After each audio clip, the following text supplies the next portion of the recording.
I am live. And there they are, just like when you had those little tiny pills when you were a kid, and you put them in water and the pills dissolved and out popped these little sponge animals. Remember them? There you go.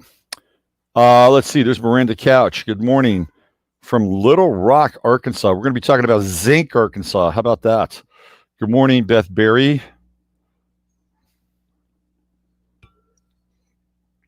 In the house. Anna Erickson. Hello, Anna. Ani, good to see you, Ani. There's Leanne coming at us from the great state of Michigan. Lil's in the house. There's Ryan, the introspective woodworker, notified late. It's because I'm probably late. Let's see. Good to see you, Kestrel. Kathy Steen, checking in from the Black Hills. What's going on, Kathy? Of course, the legendary Joe Mama here, with another Joe with an A and an N behind her. Joan S. in the house. What's going on, Joan? Good to see you. And then we got Joe Dimitri. We got Joan, and Joe. Reminds me of Johnny Carson's wives. There we go. Seeker Vlog. What's going on, Seeker Vlog? Double hi to you back. High fives to Seeker Vlog. Let's see the Crimmies in the house. Crimmies will be on Friday for an hour as Chris gets on the mend. This is sort of a, how do I say this? A therapeutic session from the Crimmies. We'll also be joined by Stefan Verstappen. I love saying his name is Verstappen. Stefan Verstappen. I suppose I could get into trouble if somebody would think that my pronunciation of the name would be promoting a certain style of pronunciation, which be misconstrued as being racist. Tamara, hi Tamara. There's Finca, Lynn. Yeah, this is a really interesting comment that Kestrel has brought up here. Elon Musk tweeting pyramids built by aliens, and Zahi Hawass, his son, is, of course, all the Egyptians hate that shit. They're like, no, God damn it, we built the pyramids, okay? No aliens came in and built the damn pyramids. We built the pyramids. That's spacist. That's spacist. You know, this whole thing with aliens is really going to be tied to spacism. Jan Augenstein, what's going on, Jan? Good to see you. Uncle Glenn, what's happening, Uncle Glenn? Masklandia. Dawn says hi. Well, we say hi back to Dawn. Murray's got a pretty Mars got a pretty good deal. Gets on here, he watches the show for Dawn, does Dawn's greetings. I think they sorted that relationship out. Zahiwas, yikes! Talk about a narcissist. They're not even the same Egyptians. Space deniers will be coming up. I know, right? Space deniers. Space is racist. It's spacist. You know, do you ever notice, by the way, that the stars tend to look white? Have you ever noticed that? The stars tend to look white. Space is black, by the way. So I don't know how we portion this off. I think to me it represents a blending of the powers and the forces of creation, the yin and yang of cosmic potentiality. That's what I think. Mask holes at every turn. Let's see. I remember Christmas Eve. I remember the great Monty Python skit on how the dinosaurs built Stonehenge. It's interesting to see how those Monty Python guys kind of got sorted out after Monty Python in their individual sort of perspectives. Who was the big travel guy? I guess it was Eric Idle who did all those travel things, right? With the trains and stuff. I think Eric Idle and John Cleese probably fared the best. There's Sherry. Sherry from Manchester. Manchester in the house. Question, how big a deal is this full moon tonight? It's such a big deal. This full moon is such a big deal that it has the power to change everything about your life. Everything. Tomorrow you will wake up and you'll have more money in your bank account. You'll have dropped about 10 years in age. You will have added tremendous amounts of charisma points to your personality. Everyone around you who was at one time your enemy and thought differently about your positions will automatically agree with you. Your pets will take whatever food you feed them without any protestation, and your kids will wake up and say, Mom, Dad, I love you, and I appreciate you. That's how big a deal this full moon is. There we go. That's how big a deal it is. Well, the full moon is an interesting full moon, right? Because we're dealing with Aquarius, and we're dealing with Leo, and they're in opposition here, and Aquarius is taking the feminine position while Leo is taking the masculine position. So, do some math around it. There's also some other angles when it comes to as the moon progresses into like the latter degrees of its fullness. It will be in trine with Mars, and that'll be interesting. So it has this kind of, I think, an interesting effect of being, because the moon in Aquarius is detached for the most part, but with the Mars trine, it is a detachment that is, how shall we say, activated. So you could be actively detached, or the energy could be such that you would be moved off of your place of detachment. Depends on where the moon is showing up, what part of your chart it's in, what house it's in, all those things. But I do believe it's a bit of a precursor for the upcoming super conjunction, which takes place at the end of December, when we have Jupiter and Saturn joining forces together in the sign of Aquarius for the first time since 1962, back together again, and it feels so good, expanding and contracting simultaneously. Think of the possibilities. All right, what else we have here? Michael Palin. Oh, sorry. Thank you, Sherry. Of course, Michael Palin. I got my Python cast members. It was Michael Palin who did the travel thing. By the way, I always thought Eric Idle was the funniest of the Pythons. That was just my personal preference. Was Eric Idle. I liked Eric Idle. There was something very witty about Eric Idle, and I watched Monty Python before everybody else did in my school, until they started watching it, and started to hear them singing the Lumberjack song eventually down the halls of my school, and all of a sudden I stopped watching Monty Python. Texas Nortons can't sleep. Well, you're in the right place. If I keep talking long enough, I'm sure I'll help you out in that area. Joe Dimitri says, nice. Let's see. Gilliam is brilliant. Terry Gilliam. Interesting. Everybody's got a... Who did you do a movie with, Jennifer? Terry or Eric? Now, I believe John Cleese became the conservative one, right? There's always somebody who goes conservative. Apparently, John Lennon was actually a fan of Reagan. He was a fan of Reagan. John Lennon was like a closet conservative, what I've heard. Never liked Monty Python, but thought Fawlty Towers was funny. Isn't that a John Cleese show? I kind of lost track. I know John Cleese did A Fish Called Wanda, which is actually, I think, a very funny movie in a lot of ways. Let's see. Marie Gilson, hi there. Good morning. It's Susie, the sea sorceress. She's in the house. Eric. All right, Jennifer. What was your feeling about Eric Idle? Was Eric Idle a nice guy? Was he a funny guy? Yes. I'm here to see if you can. Well, the show hasn't officially started yet. It hasn't officially started. It starts, the 15 minutes starts when I hit the news button. You're funny, Texas Nortons. You're very, very funny. Christine Mose. Yeah, I had to wait for Christine to show up. Now it's official. Now that Christine is here, it's official. Pete Steck says, just talking about those pill animals we used to get, the dinosaurs. How about that? Another synchronicity. The pill animal. Fisher King is one of my faves.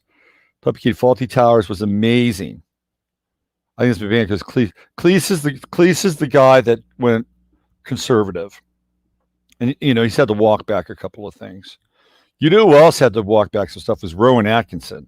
Rowan Atkinson, Mr. Bean of all people, became an arch conservative and basically killed his career. Cleese always played the same character. Moon's so full. You're ahead of us now, Texas. Bring some of that full moon energy. Oh, listen to this. Jennifer, this is what Jennifer, where else are you going to get this? What other show are you going to get this? JR says he gave me the best advice. Always have a book to read. There we go. Eric Idle giving sage advice to a young Jennifer Rubin. Always have a book to read. That's good advice. Let's see. 8:45 sharp. Phoenix, Robert Phoenix. That's right. Robert Phoenix. I tried to get it together today at 8:45. I really did. I was having some issues. It's usually tech stuff, but I don't want to get into it. The Bisou from Amsterdam. What's going on? Bev Wise. What's happening, Bev Wise? Calm before the storm. Hope you fools me. It goes way over. Like critics say I can't do a 15-minute show. You're wrong. This may not do today. Okay, Diana's here. All right, and we're at 97. Has anyone seen the show V? Oh, V, yes. There's two versions of V. There's the old version and the new version. I like the old version. I like the old 80s version with Mark Singer. Mark Singer, also the star of Beastmaster, which is one of my more, how do I say this? The whole sword and sorcery genre is a very interesting one. Beastmaster is one of the better additions in that genre.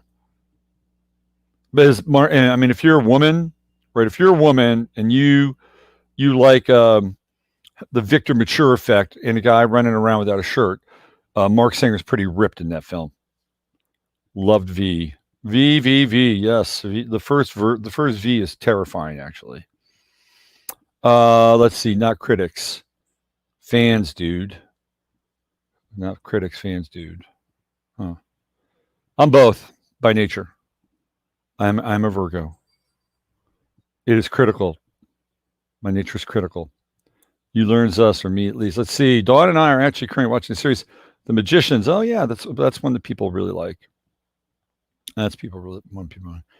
We want you to rave on, like Buddy Holly, another Virgo. Let's see. Did I miss anybody? Did I miss anyone? Frank Bry told him the V. I used to call it Robert Show 55 minutes of flame. You wouldn't be the last one. All right, shall we get going? I think we have enough people. We've hit 110. That magic conversion to the number of 11, the master number of inspiration and revelation. And with such, I bring you forth this prayer. Dear blessed and holy Father, Mother God of the great central sun, within the universal light, which is the light of Yeshua, Sananda, Emmanuel. Look at that. We're getting the whole sun effect. Let's get me out of here. It's right there you go. There's your meditation. Dear blessed and holy Father, Mother God of the great central sun, within the universe light, which is Yeshua, Sananda, Emmanuel. We ask that only the highest and best information come through at this time via this channel. And as a result, we invoke the qualities of courage and faith, humor, compassion, strength, flexibility, dedication, clarity, discernment, and above all, love. In so doing, we ask that any karmic residue be clarified, purified, cleansed, and removed from this stream and from everybody that is watching and taking part, so that we may return to our individual lives, sovereign, as we entered into this space. There we go. So you get the full effect there. You get the full effect. Let's see. 15 minutes up. I just started. It's really after the invocation, okay? It's after the invocation.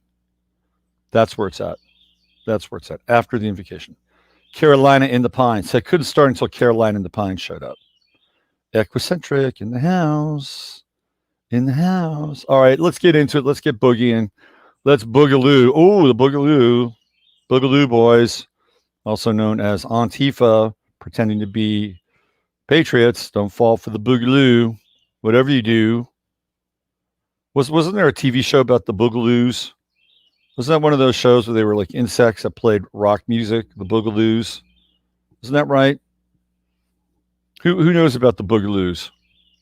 PMSO, LLC, what's happening? Wasn't that the Boogaloos? And they were like this weird rock band. Love that word, boogaloo. Well, the Boogaloos now are the They're the guys that are coming in, and they're supposed to be the right fascists. Let's see. Anybody else? Anything else? Yeah, Steve Mercer remembers the Boogaloos. So does Ryan. The Boogaloos. Yeah, that was a weird show. I have to say, I watched a lot of those shows when my kid was a kid. I had some shows. My favorite show to watch with my kid as a kid was Naughty. Make Way for Naughty. I loved that show. I actually was in con one day and I found a Naughty doll at a toy store and I brought it home. Make Way for Naughty. That was one of my favorite TV shows as a kid. I liked that show. Of course, Robert, you realize that no one actually wants you to stick to 15 minutes. I don't know. I think most people do. Were they like the tell? No, they. I don't know what the answer to that is, Stephen Chris. Were they like the Teletubbies? No, the Boogaloos were not like the Teletubbies. The Teletubbies were very big with ravers, by the way.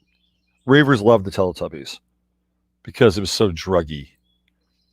It was just, I think people would come back from raves and they would turn on the Teletubbies, and it was like listening to Brian Eno or something like that.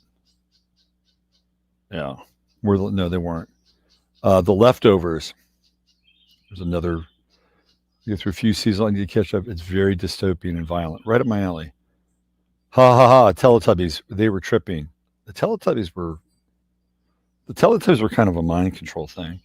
Speaking of mind control, I'm going to get into the life of Andy Kaufman, not the doctor, but Andy Kaufman, the comedian. I'm not going to do it today, but I am going to get into it. Man, that is one of the weirdest arcs of a comedian and talent. Very weird, very, very strange. The Wiggles. I remember the Wiggles. I tried to watch the Wiggles with my kid. That was a Disney thing. I think the Wiggles were from Australia or something like that. I tried to watch that show. That was a hard one to watch with my kid. I couldn't watch that one. Clifford the Big Red Dog. That was one we watched. And I always thought about, where does Clifford the Big Red Dog, big red shits go? And how do they feed him? Like, wasn't that on a little island or something? And I thought, and I would joke around with my kid. It's like, where's Clifford's big red poop? Where's his big red poop? And he would laugh. We also watched Thomas the Train. Thomas the Train, which it was interesting because there were different narrators to Thomas the Train. One of them was George Carlin, which was interesting. Like, George Carlin was the narrator of Thomas the Train. And the whole thing with Thomas the Train was very odd. You had the guy, the top hat, who ran everything, who must have belonged to some kind of secret society. And it was all on this island, very much like The Prisoner. Thomas the Train was very strange. Very, very strange. And there was always morality lessons around, being good and staying on the tracks and such. Kimba. Okay. Now we are having Ringo Starr was another narrator, and so was an American actor by the name of Michael Brandon. Those were your three narrators for Thomas the Train. Let's see. Who said something about somebody said a good one there? Oh, the Banana Splits. I knew somebody who was one of the members of the Banana Splits touring group. How about that? It was my telecommunications teacher, Linda Giannichini. I don't know what Linda's up to these days, or if she's even still around. But Linda was one of the Banana Splits. Not on the show, but when they would go to like a mall or something, she'd put on, I don't know which one she was. What was the elephant Banana Splits? I think she might have been the elephant. Sesame Street. Nah, we skipped that one. Sesame Street was not on our watch list. I was very particular, very, very particular about the stuff that we would watch.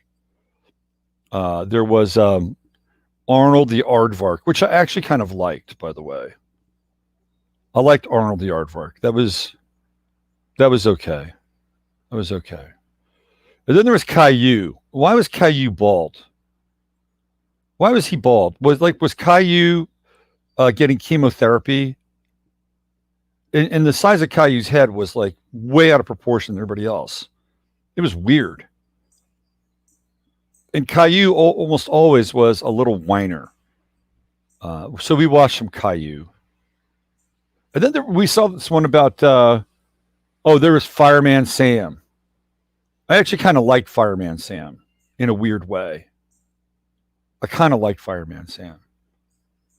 And then there was this one where this girl would fall asleep at night. I forget the name of this. And then she would have these dreams. She'd be off with these animals, which was really a beautiful show. I forget the name of that one.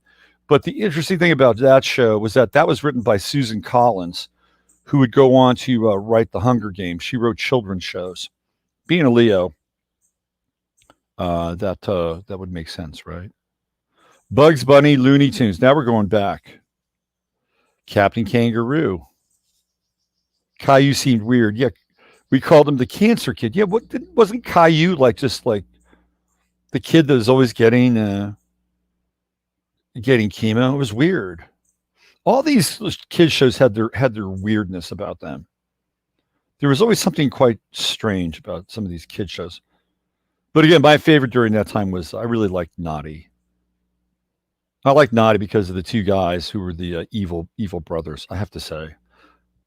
Let's see what else. Kimba the Lion. Kimba the Lion was one of the early anime movies or anime cartoons, which swept America by storm. Astro Boy was another show that was very much into the whole anime thing.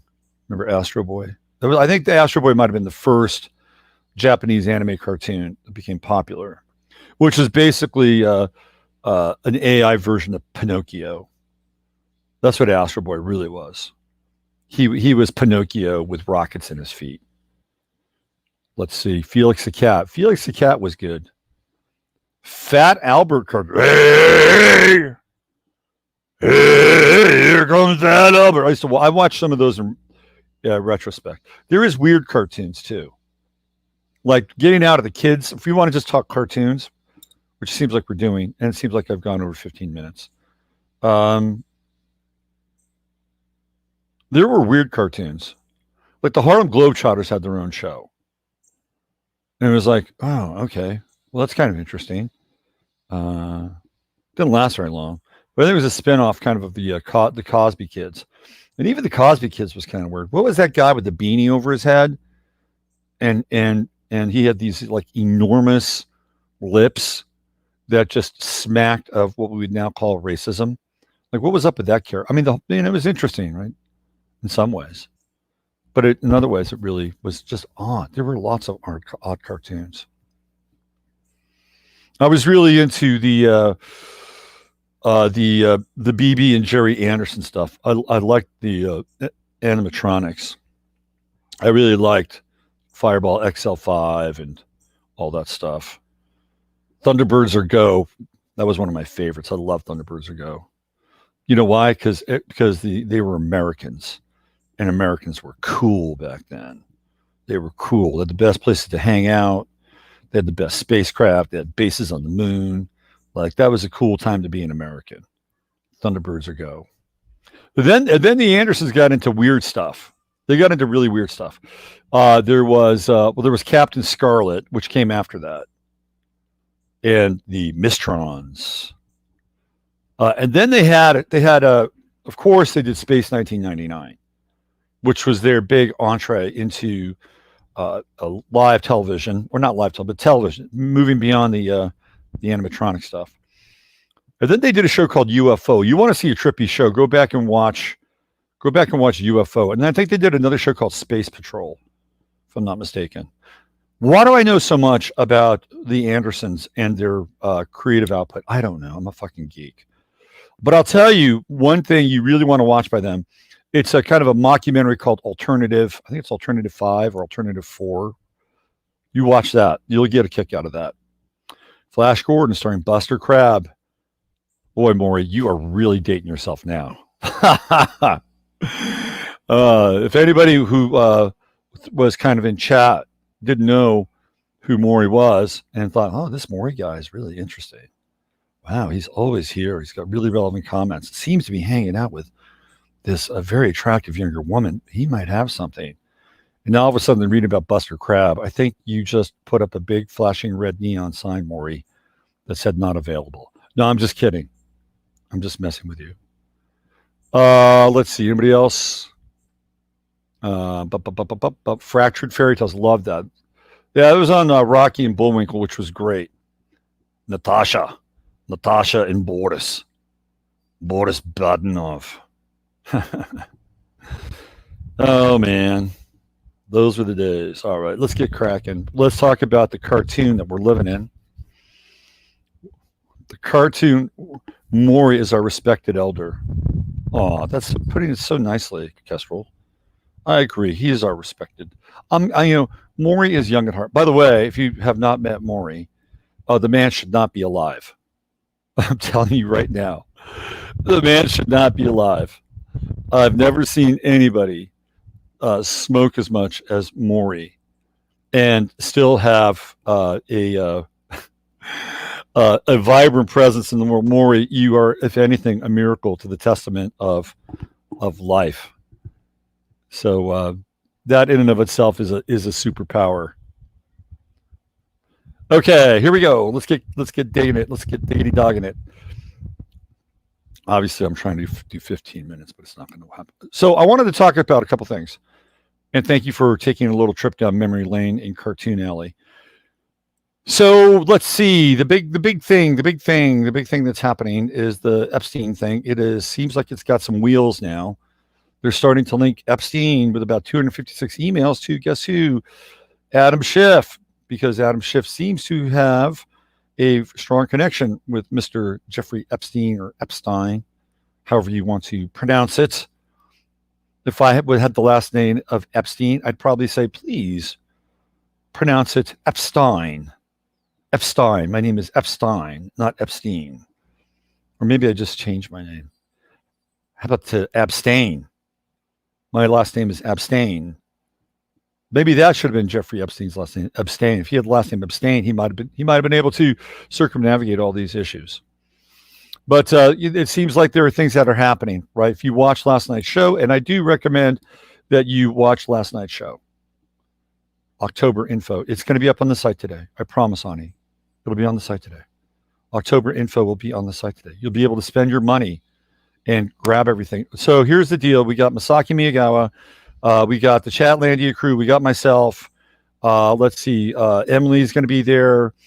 I'm hoping that Hope Easton is still available and will show up because Hope will be part of the entertainment.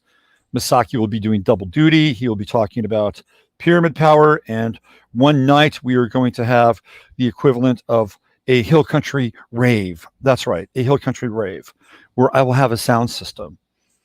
And Masaki Miyagawa will rock the decks. And I know there's some other DJs here like Michael and Kestrel. And maybe you guys will be able to get on there for, 30 or 40 minutes and blow out a little set here, right?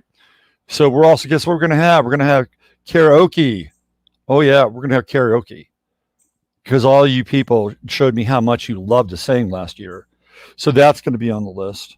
And we're going to have some really good outdoor activities. I got some good outdoor activities planned. It's going to be great. And it's going to be in the same location, and everything will be up there today. You can be able to go over to my website, put a deposit down today, et cetera, et cetera, et cetera. Etc. It's going to happen. So pay attention to robertphoenix.com. We're going to do a live show. We're going to do 2 live shows, actually. We're going to do, just like last year, we're going to do the Friday Farcast, same format. And we're going to bring the chat landings up as guests. And Emily and I will do a Matrix Mash while we're there. And I also believe we're going to have a panel, a discussion panel. And I think we might be able to draw Craig Simpson into it, who will be there as well from Radiant Creators. It's going to be, as they say, a gas. It's going to be a gas. Anybody ever use that term now? It's going to be a gas. What kind of gas? Nitrous? Should we bring the nitrous tanks? That kind of gas? I could probably make that happen. But it ain't going to happen. No, we're into the natural effect. There's so much positive and powerful Aquarian energy. There's so much intensity and complexity in the readjustment and redistribution of the gamma ray array coming out of the galactic center. We don't need any of that stuff. We don't need any of it. Stone gas, hippie crack. Yeah, it is hippie crack. I remember as a kid, the first time I did nitrous. Boy, that was an eye opener. Holy shit. Let's just say I didn't mind.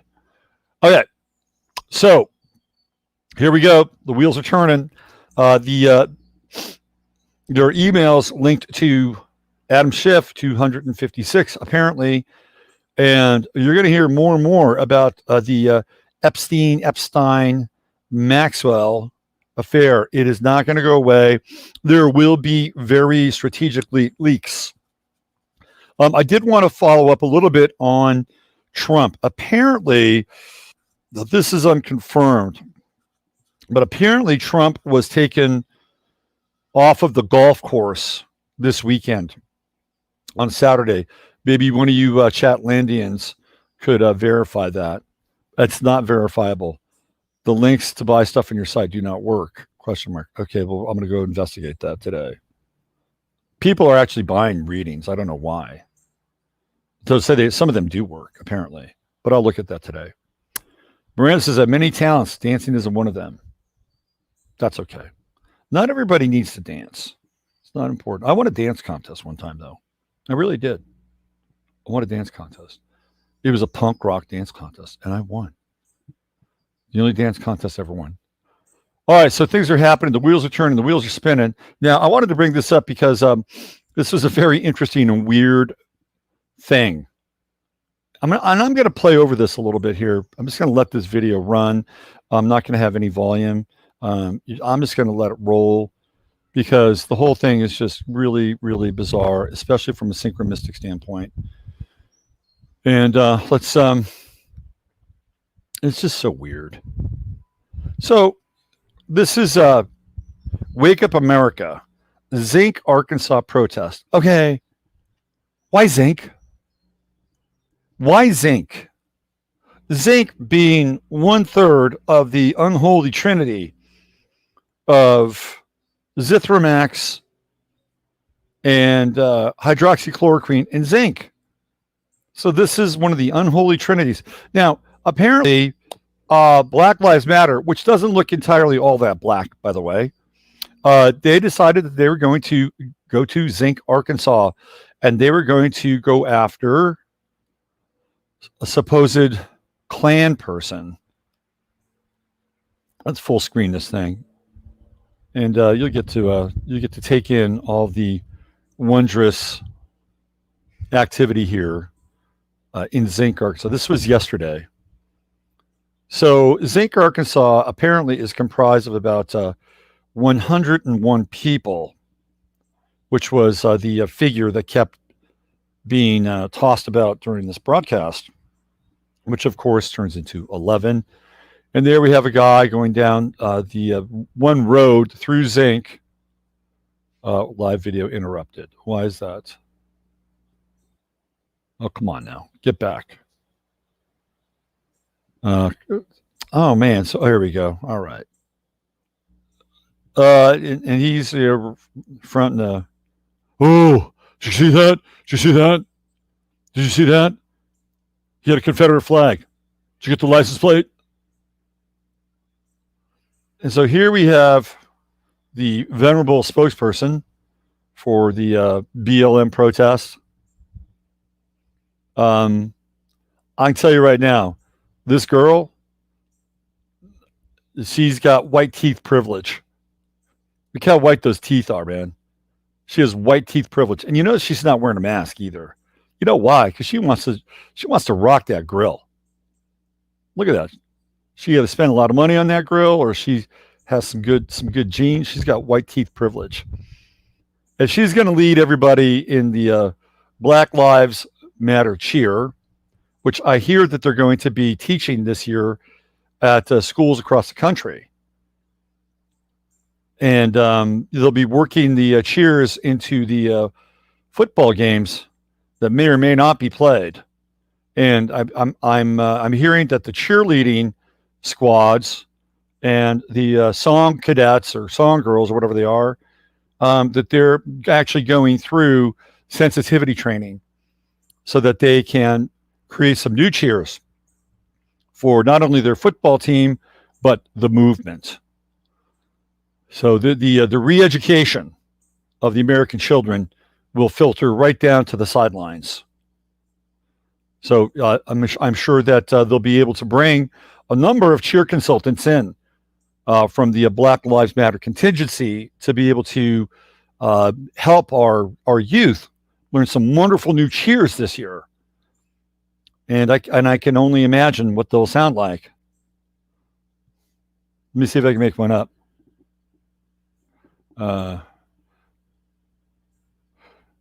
Now we're on. Let's see. Now we're on the goal line. Race it. I'm sorry. I'm just trying to riff this thing. Now we're on the goal line. Racism is done. Push the ball across it. And if not, I've got a gun. I'm sorry. I'm just riffing. Okay, it's early on Monday morning. But here we go. They're milling around. They're trying to figure out what they're going to do. That's a fire station, by the way. And they're going to, this is a Mars Ares thing, apparently. They can't find a police station, but they'll take the fire station. That's the next best first responder. And by the way, in an area like this, nobody lives at that fire station. This is all, a volunteer fire department. So there's nobody in there. There's nobody living in that fire department.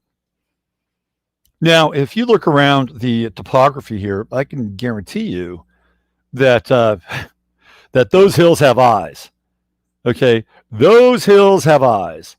That there are people that are in those trees with high-powered scopes, and they are watching everything quite intently.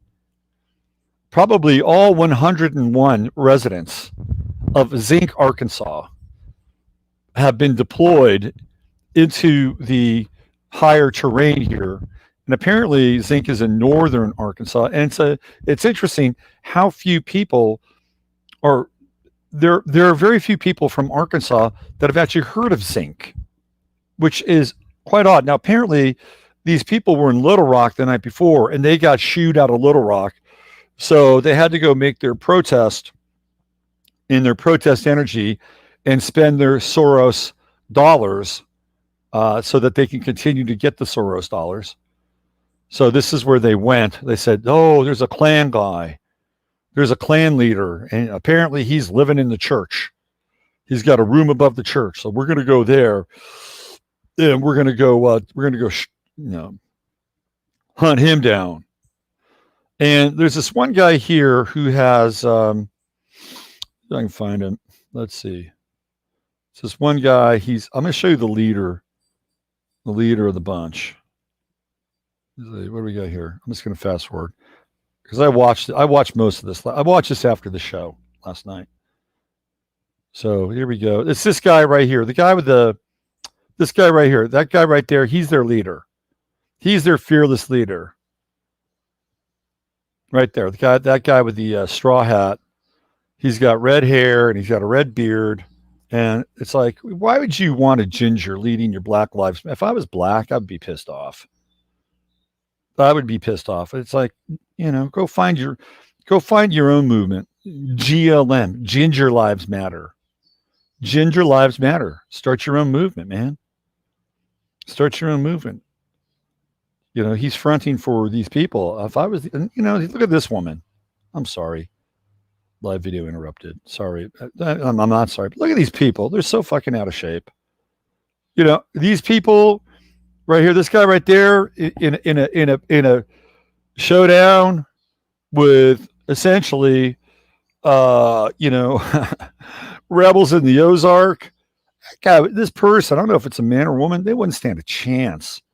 I mean, really, in a siege situation, in a dystopian environment, most of these people would be so ill-equipped to take care of themselves. because they're so out of shape. They just, I don't know. The whole thing is just bizarre. It's just totally bizarre. And I'm not saying that all of them are, by the way. There he is. There's their fearless leader right there. This guy right there. He gets on the camera. He starts talking shit. In white supremacy, in police brutality. And here he comes. Here he comes. He's going to bring in the manifesto now. He's going to bring the knowledge. He's going to bring the 411. He's basically going to tell this guy on camera, and I'm paraphrasing this here. I'm not going to play it. He says that they're going to march and they're ready to die. Are you fucking kidding me? You're ready to die. You're going to go into a place where there's 101 people who haven't done shit. What is that guy wearing? Number 55? Okay, there's an interesting number. And you're going to go in there and you're going to just, decide that you're going to disturb their lives. People haven't done a damn thing to you because of supposed, all right, here, look at this right there. Again, I'm not body shaming. But this woman would not last 3 days cut off from food and water. I mean, really, think about this now. These people are not thinking this through. Like, this is kind of a remote area. This was a bad idea. This was a really bad idea. I mean, if they wanted to, they could cut these people off from getting out on that one road. They could do it easily. And then what would these people do? They're just like, this is not like going to Little Rock and putting your mask on and going to the AM PM and, getting a big gulp or whatever, right? This is not going to happen here. And most of these people are just not, and I'm not body shaming. I'm just being, your Virgo pragmatist. In this environment where it's hot, where it's muggy, where you're going to need to be hydrated, you're going to need to have food. They got a little barbecue over there. At least they brought a barbecue, but this is not a good idea. This is just not a good idea. Because at some point, they will walk into one of these environments and they will find out that they won't be able to get out of that environment. And then they'll be screwed. And then they will panic. And then they'll get on their cell phones and try to call people. And who knows? If it was a really dastardly, kind of deliverance style environment, those cell phones wouldn't last a minute. Those cell phones would be taken from them and smashed. And then, even if they kept their cell phones, they could blockade that stuff, and how soon in an area like this, where if there's any authority at all, well, let's be clear about that, any authority at all, would they actually be willing to enter into it in a timely fashion? The answer to that question for me would be no. Because now you're getting into kind of like backwoods justice, where stuff happens and people disappear. And if you've ever lived in any of these areas, you know what I'm talking about. You just know what I'm talking about. And I've seen that from both I don't want to say positive, negative, but I've seen both sides of that.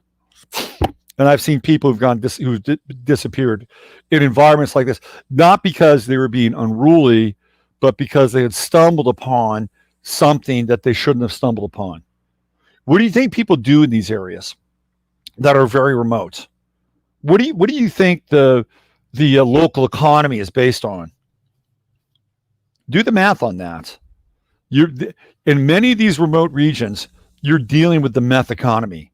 This is where methamphetamine or places, and I'm not saying that that's what's happening in Zinc. So if I do not mean to offend anybody who lives in Zinc, nor anybody who knows somebody in Zinc, I'm actually sort of defending Zinc and Zinc's ability to, be Zinc. 100% Zinc, no additives. But I am saying that there are areas that are like Zinc where that is what happens. And if you go off the main road, if you decide you're going to go hunting for racists or Klans people, you get into the wrong area, it will not be pretty. Because I know this has happened. A good friend of mine, had happened to his son. His son wandered into the wrong area. Never saw his son again. Period, end of story. So these people really need to think this thing through. This is just a bad idea. It's a bad idea. And look at this guy right here. See, just to show you that I'm not, shaming, body shaming. Look at these people. Do you think this person is going to be able to last 3 days in a siege situation where the shit really hits the fan? Are you kidding me? If the shit really hits the fan in that situation, I'm telling you, man, she's going to be on the menu. I'm serious. You think I'm kidding? At some point with these people, this is where desperation will set in. She'll be a main course. So will this dude over here. Right? Speaking of cartoons, do you remember? I'm sorry, I've just broken the 15-minute mark. I apologize. I'm trying to be concise. But do you remember, speaking of cartoons, when it was like, I don't know, it might have been like Elmer Fudd and Bugs Bunny or what, one of these cartoons where they're like on a desert island and there's no food, and one of the cartoon characters is like hallucinating, and they see the other person, and instead of seeing the other person, they see a big turkey with the little paper like mittens on the turkey, and there's steam coming off the turkey. You remember that? They would do that shit in cartoons. Like they would be starving and they would be contemplating cannibalism, and they would be seeing a cartoon turkey instead of the person. Right? This is what would happen here. This guy right here would have a big cartoon turkey above his head. I'm sorry. And this is just where it's at. These people are not equipped, man. They're not equipped. They're not equipped at any level. Let's play this a little bit more. Now this guy, he's sporting a gun. Okay. He's looking around. Who knows what his story is? Is he a BLMer? Is he trying to fit in? Who knows? He's got a gun. A lot of these people have guns. There's a woman here sporting AK-47, I think, or AR. I think it's an AR-15. They're just milling around. Fuck your cake. Fuck your clan. And here's this guy. He's like, okay, I know. I'm here. Let's see. You see what I'm saying, though? These people are just going to be. Oh, there he is. Here's their leader. Here's their fearless leader. Go start Ginger Lives Matter. And what is this woman right here? Let's see. What do we have here? Joplin. Is that Joplin, Missouri? Okay, this is the classic stance of the modern American protester. The phone is out. The mask is on. The hand is at the pocket. Oh, he's got a lucky clover. He should be doing Leprechaun Lives Matter. LMN. LLM. Leprechaun Lives Matter. LLM. He's a big leprechaun. That's what he is. He's just a jolly leprechaun. He's the king of the leprechauns. But that guy's leading this protest.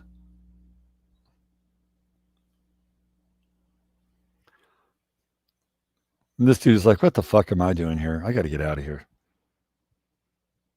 And there's that woman. She said, please don't leave. Please don't leave. What's your name again? Can I get your number? Here he is. Here he is. Mr. Lucky Charms. And he really is saying that, they're willing to get shot. You have no idea what you're talking about, dude. You have no idea. This is the words coming out of his mouth. And there she is. I think I'll document all this. I'll make sure I document this. I'll probably get at least 1,000 views on my YouTube channel. Maybe I can get this up on Periscope. He's serious, man. He's serious as a mad leprechaun. Now, again, if I was in BLM, man, I would not be happy that dude is like leading my protest. Please, brother, go find your own cause. Leprechaun Lives Matter. Can you like understand the ratio, the racial makeup here? And I'm not really one to like point out differences, but yeah, as I begin to study and observe the demographics of the crowd, it seems to cohere to most of these protests, where there are a handful the so-called black African American people, and the majority happen to be so-called white. And it's like, again, if I was a black person, I resent the fuck out of it. It's like, get the fuck out of my protest. Get the fuck out of my world. You don't stand for me. You just don't. But they're all just useful idiots. They're useful idiots and useful dupes. Look at these people. Give them 72 hours in this place with whatever they, this would be an interesting reality show. I would pay for this as far as cable. Like if you wanted to do like a pay-per-view and have these people basically cut off from any supplies for about 4 days, I'd like to watch that. I would pay for that because I think they would not know what the hell to do. Maybe they'd go running around and say, oh, I know what pokeweed is. Let's go find some pokeweed. They all go forward for pokeweed back here. Yeah, we could make a salad out of the pokeweed. But in order to make the salad out of the pokeweed, you have to boil the shit out of it because it's kind of leathery. Anyway, there you go. This is what was happening yesterday. Zinc, Arkansas.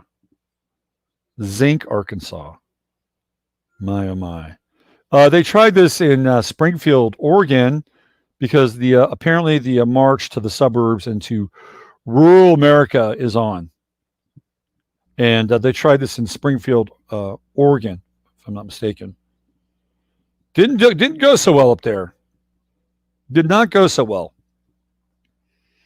The residents were out in force, and they were armed.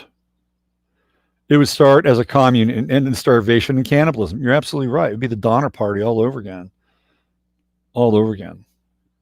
By the way, and I know Linda Gordon's not in the chat, but don't vegans have no objection to long pork? Hucklebuck says take them on a snipe hunt. First time I saw the South and how people lived, I was shocked. Good. I remember this one time. I think I was in, where was I? I think I might have been in Arkansas. But it was on my tarot tour of 1996. And I was at a gas station in Arkansas. And it was a trippy situation. So I'm in line. It's all dudes inside this gas station. AM PM kind of a deal. But it's not an AM PM. It's more, it's a local joint. And there was a giant roach, must have been about that big, or beetle, it was a giant roach or beetle, and it was crawling across the floor. And of course, this is all dudes in the store and in line. And this one dude, instead of stepping on it, takes his foot, and he just, the instep of his foot kicks it to the side. So the bug moves sideways. And then it comes to this other dude who's standing in line, and then he kicks it with the toe of his foot, and it slams into the base of the checkout stand. And I thought this is really hilarious. They just play soccer with this giant beetle or cockroach, and they didn't say a word. Like, they didn't say a word. It was just like shuffle, pass, kick, and they didn't even know each other. They didn't say a word before it happened. They didn't say a word when it happened. They didn't say a word after it happened. Nobody said goal. It was just it was the funniest thing, man. I cracked up, and it's just something that two guys would do at a gas station somewhere in the South, playing cockroach soccer. These small towns are not too friendly towards outsiders. Oh, you bet your ass. You bet your ass. They are not friendly. That's why, that's why people, when they say, oh, I want to go to a place where I can go and be off grid and get away from this bullshit, you better be careful with some of those places. Especially if you decide you want to get into the Ozarks, where there's a lot of water, by the way, a ton of water. You show up as a newbie in a place like that, you better watch your P's and Q's, and you better be ready to deal with the potential for resentment in occupying a space where people have been there for generations. And by the way, a lot of those people have very tough lives, very difficult lives. There's nothing there. So if you come in with some money because let's just say you have some money and you want to relocate and go to an area where people are going to be left alone. There's another layer of resentment. So if you are going to go to these places, if you do decide that this is an area you want to be, I would keep my presentation as spare and austere as possible. I would definitely go in and fly low, bring a shotgun. Yes, meth is a hell of a drug. It certainly is, isn't it? Some parts of New Zealand are like that. Mm-hmm. Yeah, when you're out in the country, even here, I don't live in the country. This is a town that's got about 10,000 people, but there are attitudes and codes here. You don't break. One day I was in a very enthusiastic mood at the hardware store, and I didn't use please to the guy behind the counter. And he kind of chided me a little bit. I was kind of in a hurry. And it's like, oh, okay. All right. So at the end, I looked at me, I said, thank you very much. Thank you very much. I said, how did I do? He laughed. Right. So, is it a power trip, or is it just the way that people are in a certain area? It's just the way that people are in a certain area. And you got to learn the codes of where you live. Because you try to impose your code upon other people in the area that you live, and it's not going to go well. Unless you're from California, and there's about 500 of you who are trying to impose your code. In which case, you will probably wind up having people on the local school board, the city council, eventually mayor, and you brought your disease of liberalism with you, which has happened again and again and again. Let's see. I used to drive all over the Southeast to conduct audits for the feds. A few times, kind of scary. Yep, there are people living in other centuries in this country. Okay, other centuries. Just wrap your head around that. Other centuries. And when I say other centuries, that includes the 20th century, but it could be a 1920s version of the 20th century. So if you are in those areas, you got to be cool. You can't be an asshole. You will find out very quickly where that will get you. That was one of the lessons of the movie Deliverance, if you've ever seen Deliverance, with Burt Reynolds, John Voight, Ronnie Cox, Ned Beatty. Famous movie. And that Burt Reynolds is kind of an asshole. He's kind of an asshole in the movie. It's not just Burt Reynolds, but I think at least one other guy. It might have been Ned Beatty. And Ned Beatty, of course, he pays the price for that transgression. And certainly Burt Reynolds. I think that might be Burt Reynolds' best role, because he has to not be macho, Burt Reynolds. Ryan says people in the country like being country, and people come from the outside and try to change it. Absolutely, man. Absolutely. They just like their lives. And I used to get into this with people from California a lot, especially the Marin County types, because all I would hear is judgment about people that lived west of Martinez or east of Martinez. You would just get, there would be a lot of judgment. And I'm like, you have no idea. You have no idea about these people. You have no idea what goes on in their lives. And I wasn't like, having kind of a Rousseau effect, right? Like, oh, these are the noble savages. No, that's not true. But these are people of very, very different codes of conduct and very different lives. And you cannot understand them from your enlightened perspective. And it always used to bug me. It would totally bug me, because I come from working class roots, and not that I, feel like I have a passport into the backwoods that gives me like instant credibility, but I understand. I actually have, to be honest with you, I have redneck roots. My father was born in Shreveport, Louisiana, and not that people in Shreveport are rednecks. Trust me, they're not. Alicia, who was the wonderful creator of my website, hails from that area. And she's an incredibly intelligent and, very enlightened person. So I'm not going to say that everybody who lives in Shreveport, Louisiana, or the surrounding area happens to be of that stripe. But I also have relatives from Arkansas and Mississippi and Texas, on my father's side. So you know, in this body, it's in my gene pool. What can I say? I have to kind of admit that. So maybe that's why I'm a little more, how would I say, compassionate.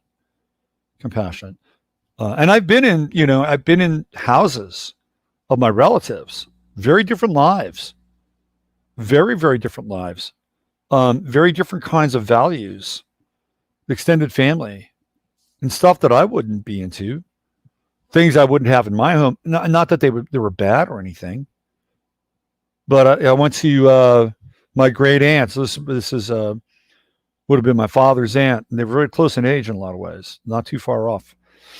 And she was staying with her daughter, and this was in Southern California. But again, just keep in mind that this is the orientation where they came from, and they had an angel collection inside the house, like hundreds of angels everywhere, angels of all stripes, dolls, whatever. And I have to say, it kind of weirded me out a little bit. It kind of weirded me out, just a little weird, especially the doll angels. Anytime you get that obsessive about something inside of a space, it's a little creepy for me. So, their life, their hobbies, whatever. Saw a man sitting a possum in the bed of a pickup. Well, I would have pulled over and I would have videotaped that. Say, hey man, can I get some pointers? Can I get some pointers? Now, when you skin that possum, do you have to burn it first? Do you have to burn the hair off? Where do you start? Do you start head to tail or tail to head? That could have been a teaching moment right there. The underground campfire network is growing. Had an amazing campfire last night. Some of you guys drove in from 3 hours away. Beautiful. Good deal. I guess they needed the angels for protection. I don't know. Better angels than roosters. Yes. It's a clan mentality in society by definition. It's almost impossible to get accepted. That's interesting. So where does clan come from? It comes from the Scotch Irish. And a lot of these people are descendants of the Scotch Irish. And it is very clannish. And that's where clans originate from. They don't originate from Robert Byrd and Pike, right? All right. Anything else here? Let's see. You're a guy, Robert. I couldn't have gotten away with that. Yeah, that's true. Probably best to just keep on going. Have it as a Polaroid in your memory. I was irritated to hear Minneapolis, St. Paul newscasters and politicians call everyone outside the city and suburbs out of state. You better get used to that. Because Minneapolis is now part of a new nation. It's called the Nation of Islam, if you haven't been paying attention. Ilhan Omar, Keith Ellison, and Keith Ellison's son are now running Minneapolis. Yeah. You think I'm kidding? That's what's happening. They're very clannish here in Alabama. Yep, absolutely. Absolutely. And it's kind of how would I say this? Kind of the dark underbelly of family values. I mean, there are family values there. There is intense loyalty there, right? And there are outsiders. And that's the way it is, because these people have had to exist with their lack of resources in some ways. So they've had to have very tight-knit bonds inside so that other people could not get in and extricate whatever resources they have, whether they're legal or illegal, bountiful or meager, right? Carolina the Pine says, indeed, Robert, with Somali gang backup. Yeah, that's right. Yeah, Minneapolis is now the Nation of Islam. So if you live up in Minneapolis, you better wrap your head around that. Missy Miner says, I love Arkansas so very much. Good. That's awesome. I'm glad. And I don't mean that in a pejorative sense, really. I don't mean. If you live in Mississippi, the poor state in the union, and you love your state, then God bless you. Why not? Love the state you're in. Some states might be a little more difficult to love. Right now, I do my best to love Texas. I really do. But I've definitely had a falling out with Greg Abbott. I'm going to tell you something real fast. I'm going to get on out of here because, of course, I blew my 15 minutes. But Greg Abbott. So I've become friends, or I would say friends.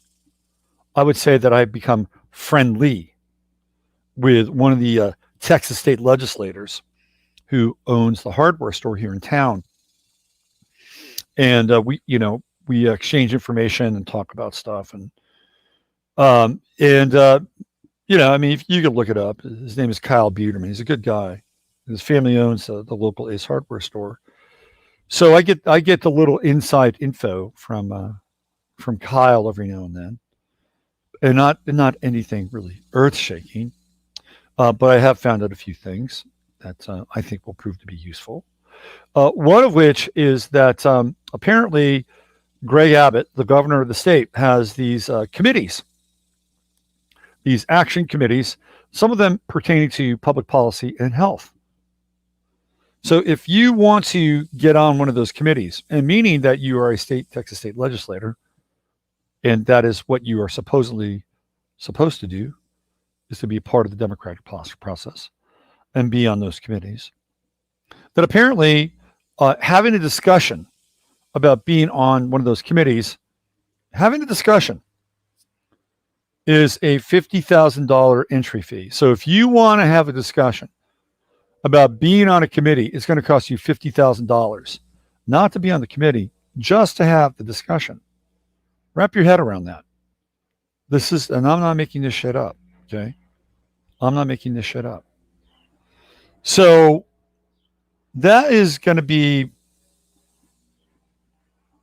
cost prohibitive, I think, for a lot of people. And let's just say they wanted to play the game and say, okay, I really want to get in there. I'm going to jump through their hoop. I'm going to give them $50K. There's no guarantee you're going to get on the committee. That's just appointment money. So this is where we are here in this state. And apparently Abbott has just really put himself into a bunker. He doesn't talk to anybody. Not a soul. He won't even talk to the lieutenant governor. You know, the guy that was really the champion for the gal who had her salon closed down. He won't even talk to him. He's not talking to anybody. So he has a bunker siege mentality. This is who we have now leading the state. But he will meet with Elon Musk without a mask and flash the hook 'em horn sign. Go figure. So this is why I have a how do I say this? I always have a love-hate relationship with the state because the people here are pretty good. The people are pretty good. Although they're too little mask friendly for my taste. But I know where they're coming from in a lot of ways. And I haven't been hassled for not wearing a mask. But the leadership here is something that is leaves a lot to be desired. And not because they've taken a position that is about the same as quote unquote blue state governors or the blue states in general, but because of the recalcitrant and sort of mute position that the governor has assumed, which is, in my estimation, indicative of something bigger at stake. And we're coming up on an election here, a so-called election. I think he's around for another 2 years. Another 2 years. We'll see what happens. People here are not happy. They're not happy. And I don't think I'm alone in not being happy or pleased with the governance in the state that I live in. I think that that's probably true across the board for many states, unless, of course, you live in California and you absolutely love what Gavin Newsom is doing. And if you do, you're probably not watching the show. And that's the name of that. All right, why don't we do a little quickie here and get into a little Mayan calendrical interpretation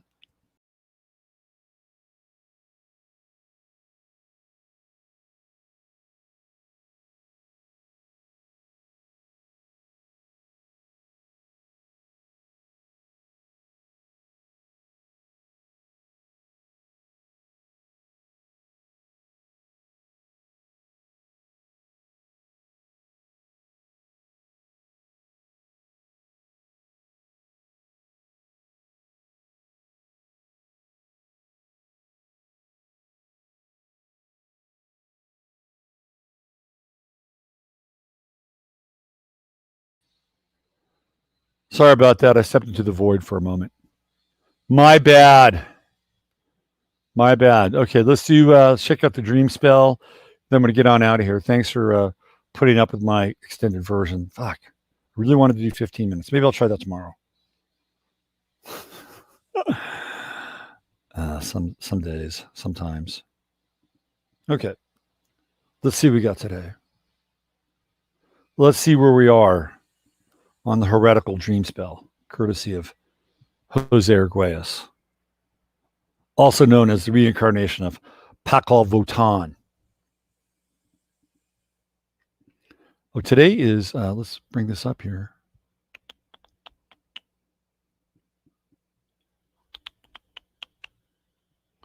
Here we go. The little share screenage. Boom. Where are we? Here we go. Right there. Okay. So there we are. This is on the dream spell. Blue planetary hands. Blue planetary hands. So today, here we go. The number is 10. Blue planetary hand. I perfect. That's 10 in order to know. The hand is about knowing the human experience. Producing healing. I seal the store of accomplishment. With the planetary tone of manifestation, I am guided by the power of wisdom. How about that? There we go. I'm guided by the power of wisdom. And there we are today, right there on the 121 to 140. So this is really the long count. Here we have the dream spell. There's hand right there. Mr. Hand. Planetary hand. Let's check it out one more time. I perfect in order to know. Oh, look at that. Clan. Here we go. We were talking about clans. Today's the blood clan. Hand is the blood clan. I perfect in order to know. Producing healing. I seal the store of accomplishment. With the planetary tone of manifestation, I am guided by the power of vision. This is a get shit done day, right? There, let's see, we do this.